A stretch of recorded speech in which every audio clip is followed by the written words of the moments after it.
सरकारी मुलाजिम पर तशद्दुद का case. Chairman Chanesar town Farhan Ghani के जिस्मानी रिमांड में 3 रोज़ की तौसीह। टाउन चेयरमैन फरहान गनी और दीगर के खिलाफ तशद्दुद और धमकियाँ देने का केस इंसदाद दहशतगर्दी की मुंतजिम अदालत में हुआ, जिस दौरान फरहान गनी और दीगर मुल्जिमान को अदालत में पेश किया गया। वकार अब्बासी एडवोकेट ने मुल्जिमान की जानिब से वकालतनामा जमा कराया, जबकि प्रोसिक्यूशन की जानिब से मुल्जिमान के जिस्मानी रिमांड में तौसीह की इस्तदा की गई। दौरान समाअत तफ्तीशी ऑफिसर ने अदालत को बताया कि मुल्जिमान के खिलाफ इंसदाद दहशतगर्दी एक्ट के तहत मुकदमा दर्ज है। अदालत ने इस्तफसार किया कितने लोगों के 161 के बयानात कलमबंद किए गए हैं, जिस पर तफ्तीशी अफसर ने बताया कि 2 अफराद के 161 के बयानात रिकॉर्ड किए गए। जज ने तफ्तीशी ऑफिसर से सवाल किया कि क्या आप इस केस के बाद DSP बन जाएंगे। एक जज ने भी नंबर प्लेट की दरख्वास्त दी हुई है। लोगों ने नंबर प्लेट के लिए दरख्वास्त और पैसे भी दिए, लेकिन जलील हो रहे हैं। तफ्तीशी ऑफिसर ने कहा कि मुद्दई ने अभी गवाह पेश नहीं किए, जिस पर जज ने तफ्तीशी ऑफिसर की सरजनिश करते हुए कहा कि मुद्दई गवाह पेश नहीं कर रहा तो क्या तुम इसके मुलाजिम हो। अदालत ने मुल्जिमान के जिस्मानी रिमांड में 3 दिन की तौसीह करते हुए मुल्जिमान को 30 अगस्त को दोबारा पेश करने का हुक्म दे दिया। अक़वाम मुत्तहिदा का पाकिस्तान के सैलाब मुतासरीन के लिए हंगामी इमदाद का ऐलान। ये ऐलान UN सेक्रेटरी जनरल के तर्जुमान ने न्यूयॉर्क में सहाफ़ियों से गुफ्तगू करते हुए किया। तर्जुमान के मुताबिक पाकिस्तान में गुज़िश्ता 10 रोज़ के दौरान शदीद बारिशों और सैलाब के बाइस 400 से ज़ायद अफराद जान की बाजी हार चुके हैं, जबकि 190 से ज़ायद ज़ख्मी हुए।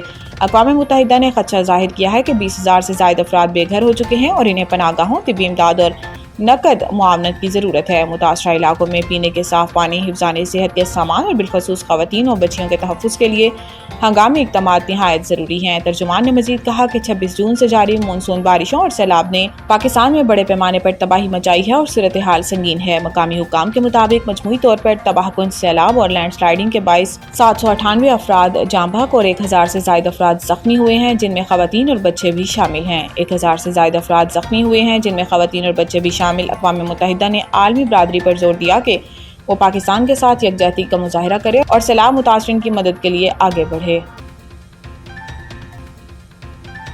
सिख बरादरी ने करतारपुर पर पानी छोड़ने को भारतीय आबिजारियत करार दे दिया। अपने वीडियो पैगाम में कुलविंदर सिंह चीमा ने सिंदूर ऑपरेशन को मुकम्मल नाकाम करार दिया। इन्होंने कहा कि ऑपरेशन सिंदूर में भारत ने साबित किया कि वो सिखों का दुश्मन है। इन्होंने कहा कि भारतीय फौज ने लाहौर में सिखों के मुकद्दस मकाम पर हमला किया। पाकिस्तान आर्मी का शुक्रिया जिसने इस हमले को मुकम्मल नाकाम बनाया। इसके बाद भारतीय पंजाब में सिखों के गुरुद्वारों पर हमले किए और इल्ज़ाम पाकिस्तान पर लगाया। ज़रूरी नहीं हमले बमों और गोलियों से ही किए जाएं। अब भारत आबिजारियत कर रहा है। कुलविंदर सिंह चीमा के मुताबिक आज गुरु नानक करतारपुर में भारत ने आबिजारियत करके बेहुरमती की है। भारतीय आबिजारियत के बाइस गुरुद्वारे के कमरे में 5-5 फीट पानी जमा हो गया। 1984 में भारतीय आर्मी ने दरबार साहब में टैंकों और तोपों से हमला किया था। 1971 में भी करतारपुर में ही भारतीय फौज ने बम गिराए। ननकाना साहब ड्रोन से भारत ने हमला किया।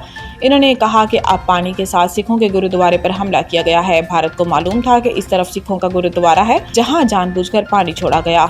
हम भारतीय नहीं हैं और ना ही हमारा देश है, ये हम पर हमलावर हैं। अब जरूरी हो चुका है हम खालिस्तान की आज़ादी के लिए कोशिश करें।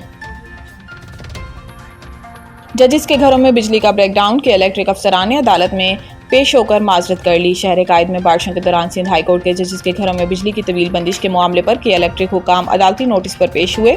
सिंध हाई कोर्ट के नोटिस के बाद के इलेक्ट्रिक अफसरान ने पेश होकर बिजली के ब्रेकडाउन पर माजरत कर ली। के इलेक्ट्रिक हुकाम ने अदालत में कहा कि आइंदा बिजली के बड़े ब्रेकडाउन और फॉल्ट से बचने के लिए हिकमत अमली बना ली है। इलाका में तैनात अफसरान के राब्ता नंबर और नाम फराहम कर दिए गए हैं। कि इलेक्ट्रिक अफसरान ने अदालत को बताया कि कुछ अफसरान के तबादले हो चुके हैं और कोताही में मुलविस अफसरान के खिलाफ कार्रवाई होगी।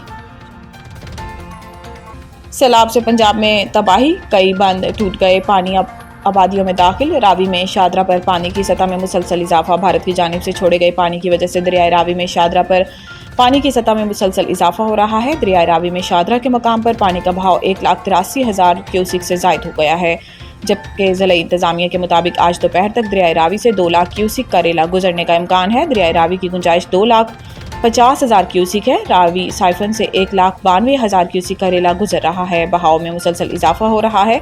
सैलाबी रास्तों से मट्टी हटाने का सिलसिला जारी है, जबकि रेस्क्यू के मजीद एहलकार तलब और इजाफी कश्तियाँ भी मंगवा ली गई हैं।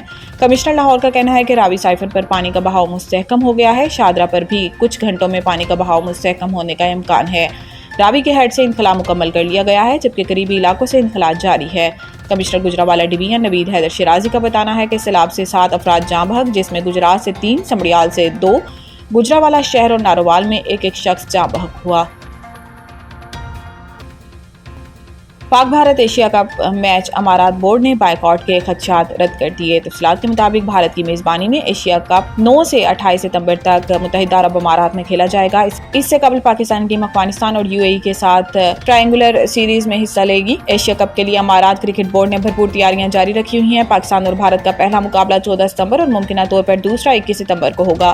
फाइनल में रसाई की सूरत में रिवायती हरीफों का तीसरा मार्का भी हो सकता है। एशिया कप के हवाले से अमारात क्रिकेट बोर्ड के चीफ ऑपरेटिंग ऑफिसर सुभान अहमद ने कहा कि हमारी तैयारियां मुकम्मल हैं और हम शायकीन को बेहतरीन क्रिकेट से लुत्फानंदोज होने का मौका फराहम करेंगे।